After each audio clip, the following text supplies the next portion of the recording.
October 12, 1944. Classified location, Site Baker, Nevada.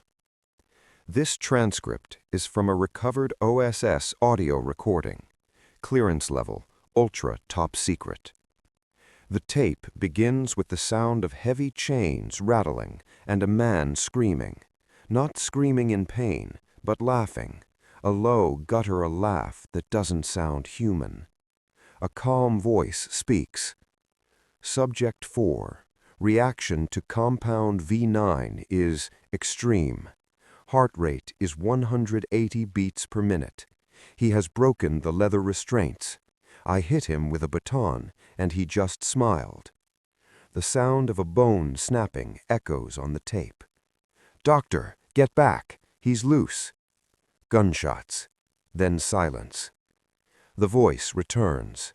Subject 4 is neutralized. The serum works.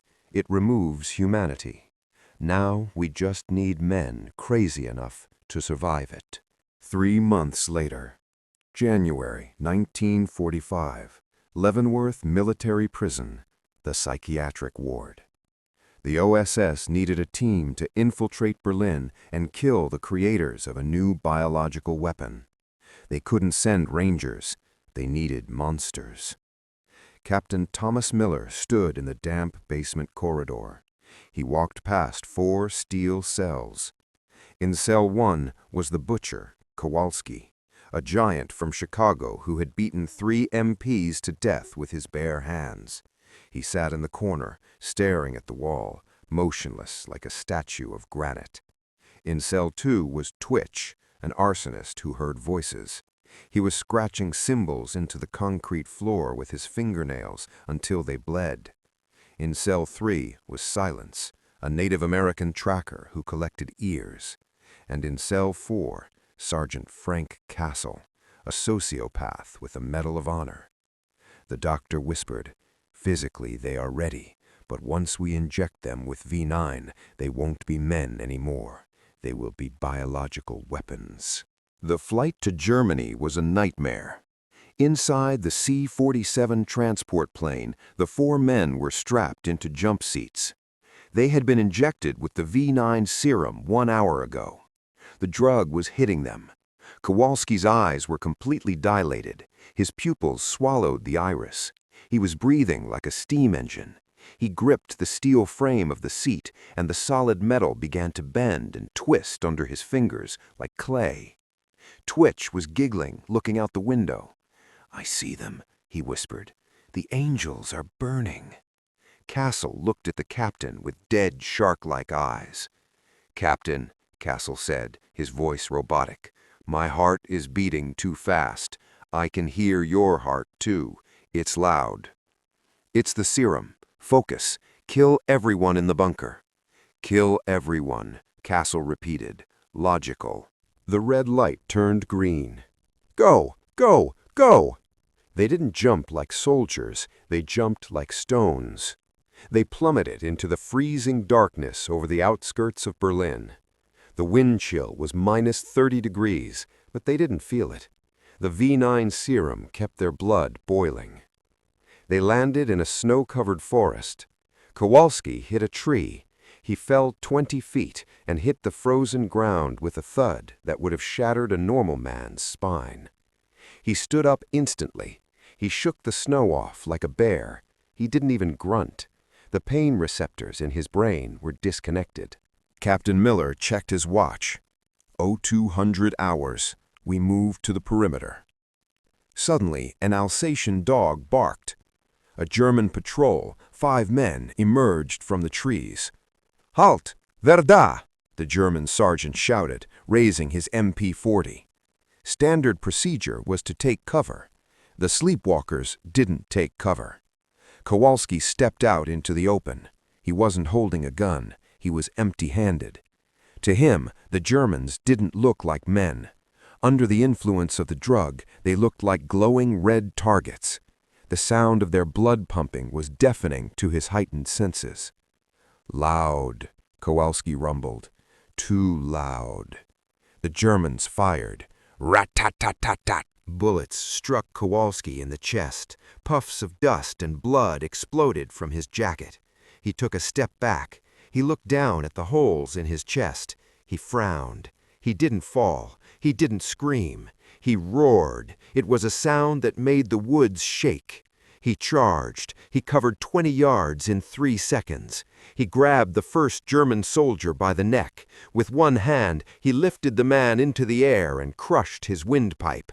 The other Germans screamed. They were watching a man eat bullets and keep coming.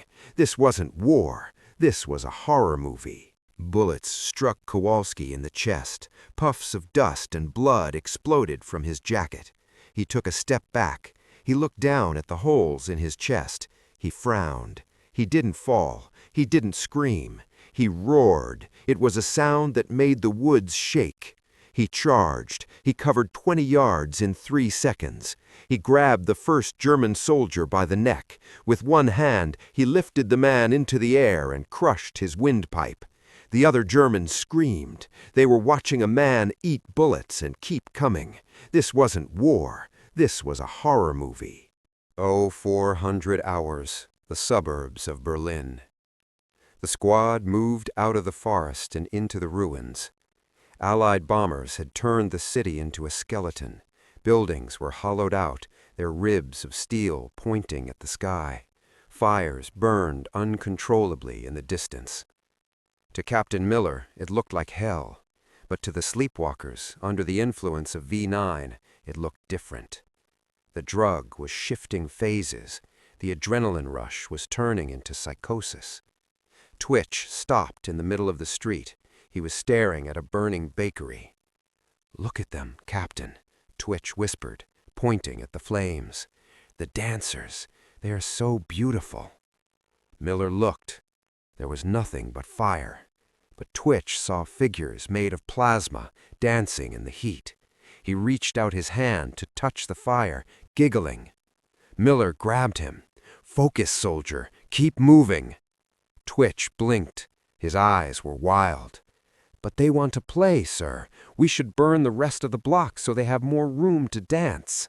They reached a German checkpoint blocking the main road. A concrete pillbox, sandbags, and a 20mm flak gun leveled at the street. "Take cover!" Miller hissed, diving behind a pile of rubble. But Kowalski didn't take cover. The giant walked straight down the center of the street. The German gunners saw him, a massive shape emerging from the smoke. "Feuer!" The 20mm cannon opened up. Explosive shells hit the pavement around Kowalski. Shrapnel tore into his legs. Kowalski didn't feel it. In his mind, he wasn't walking through gunfire. He was walking through a swarm of annoying flies. He reached a parked Volkswagen car on the side of the road. He didn't hide behind it. He grabbed the bumper. With a roar that sounded like tearing metal, Kowalski lifted the entire car over his head. The veins in his neck bulged like cables.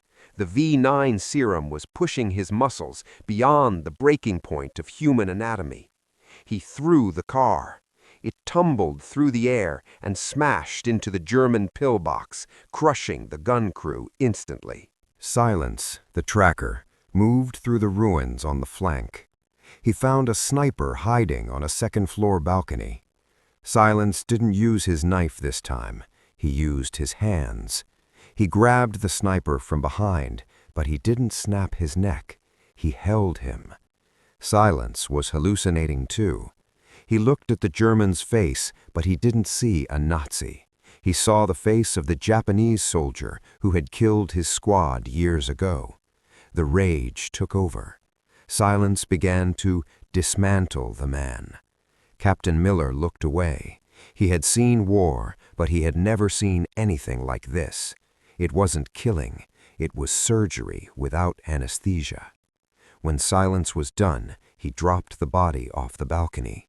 He looked at Miller, his face covered in blood, and put a finger to his lips. Shh. They pushed deeper. The drug was taking a toll. Sergeant Castle, the leader, was starting to glitch. He kept checking his pulse. "Captain," Castle said, his voice monotone, My heart rate is 220.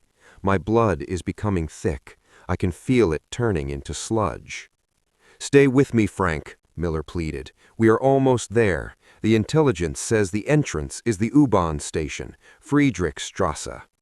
They found the station entrance. It was heavily guarded. Sandbags, barbed wire, and an SS honor guard.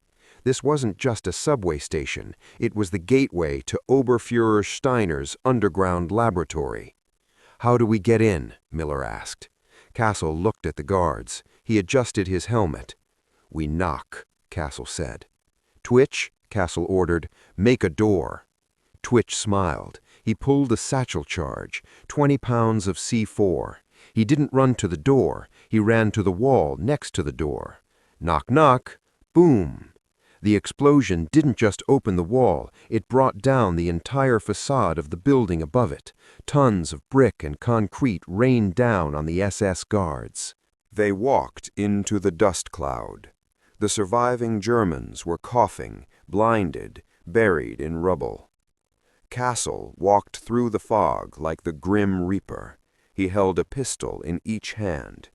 He walked up to an SS officer who was trapped under a beam. The officer reached for his weapon. Castle stepped on the officer's hand, crushing the bones. "Where is Steiner?" Castle asked calmly. The officer spat at him. "He is making gods. You cannot stop the future." Castle shot him. "The future is cancelled," Castle said. They descended the stairs into the subway tunnels. The air grew colder. The smell of ozone and rot filled the tunnel. Down there, in the dark, something screamed. It wasn't a human scream. It sounded like a beast in pain. "Did you hear that?" Miller asked, his hand shaking on his weapon. "Yes," Kowalski rumbled, smiling for the first time. "It sounds like a challenge." The sleepwalkers walked into the dark. They were home.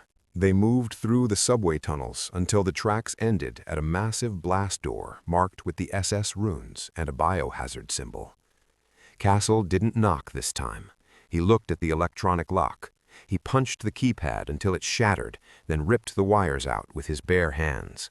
The door slid open with a hiss of hydraulics. Inside, the air smelled of formaldehyde and rotting meat. It was a laboratory. Glass tanks lined the walls. Inside the tanks were men, or things that used to be men. They were swollen, muscle-bound abominations with metal plates grafted onto their skulls. Oberfuhrer Steiner stood on a catwalk above the lab floor. He looked down at the Americans. He didn't look afraid. He looked proud. "Americans," Steiner's voice boomed over the intercom. "You are late, but you are just in time for the demonstration." Steiner pressed a button. The glass tanks shattered. 3 massive figures stepped out. They were Übersoldaten, super soldiers, 7 feet tall, pumped full of experimental steroids and adrenaline. Their eyes were sewn shut. They were guided by sound and rage. "Kowalski," Miller whispered, "you have competition." Kowalski looked at the German monsters. He smiled. The V9 serum was boiling in his veins. "Big," Kowalski grunted. "Good." The fight was primal. Kowalski charged the biggest Nazi creation. They collided like freight trains. The German monster punched Kowalski in the face. It was a blow that would kill a horse. Kowalski's jaw broke with a loud crack, hanging loose. But Kowalski didn't stop. He couldn't feel it. He grabbed the monster by the waist and slammed him into a concrete pillar. The pillar cracked. They wrestled on the floor, biting and gouging. It was a battle of dinosaurs. Twitch was running in circles, pursued by another monster. "Fire! Fire!" Twitch screamed. He threw his last incendiary grenade. It hit the monster in the chest. The creature burst into flames, but it didn't stop. It kept running, a burning juggernaut. Twitch giggled. He let the burning thing catch him. He hugged it. "Warm," Twitch whispered as they both burned together. Silence was fighting the third monster. He was too fast for it. He slashed its hamstrings, bringing it to its knees. Then he jumped on its back. He drove his knives into the base of its skull. The monster fell. But as Silence stood up, he froze. He looked at his hands. They were shaking uncontrollably. "Captain," Silence spoke for the first time in years. His voice was raspy. "My heart." He clutched his chest. The V9 serum had pushed his heart rate to 300. The muscle couldn't take it. His heart exploded inside his chest. Silence fell dead before he hit the ground. He didn't die from the enemy. He died from the cure. Kowalski finished his opponent. He ripped the metal plate off the Nazi monster's skull with his bare fingers. Then Kowalski stopped. He gasped. Blood poured from his nose and ears. The massive body simply shut down. The giant toppled over like a felled tree, landing on top of the enemy he had just killed. Only Castle and Captain Miller were left. Steiner was running along the catwalk, trying to reach the escape tunnel. Castle walked up the stairs. He moved stiffly. His skin was turning gray. The serum was killing him, too. He cornered Steiner at the door. "Wait," Steiner pleaded, holding up a briefcase. "This is the research, the formula. We can make gods. Take it." Castle looked at the briefcase. He looked at his dead squad below. "We don't want to be gods," Castle said. "We want to sleep." He grabbed Steiner by the neck and threw him over the railing. Steiner fell 30 feet and landed on a pile of broken glass. Castle sat down on the stairs. He looked at Miller. "Captain, is it quiet now?" "Yes, Frank," Miller lied. "It's quiet." Castle closed his eyes. His heart stopped. Captain Miller was the only one left alive. He looked at the carnage. 4 dead Americans, 3 dead monsters, 1 dead scientist. He picked up the briefcase with the V9 formula and the Nazi research. He opened it. He looked at the papers that had cost so many lives. He took out his lighter. He set the papers on fire. He dropped the burning briefcase onto a pool of chemicals on the floor. The lab began to burn. Miller walked to the exit. He didn't look back. Outside, the sun was rising over the ruins of Berlin. He keyed his radio. "Command, this is Miller. Mission accomplished." "Status of the unit?" the radio crackled. Miller looked at the smoke rising from the subway station. "Unit is gone, burned out, just ghosts." "Understood. Return to base. The file is sealed." Miller walked away into the dust. The sleepwalkers were finally asleep.